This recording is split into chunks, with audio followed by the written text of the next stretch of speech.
Bueno, aquí estamos en el primer vuelo del Twin de Raulito y Marcelo. Raulito le está dando instrucción a Marcelo. Por lo menos tengo los frenos aquí. Aquí está. Ay, boludo. Y yo vengo aquí atrás, caballero, para que me vean aquí. Boludo, tú estás extraño aquí, man.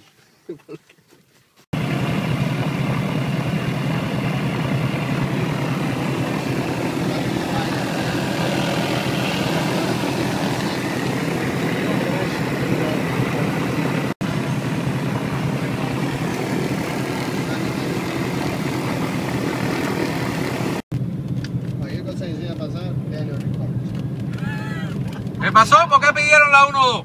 No, no la dio, no la dio. ¡Vamos! Dale, que está clear. Tranquilo. Ok, vamos. Ok. Así. Oh no, look at me, I'm sweating like... Está bien, está bien.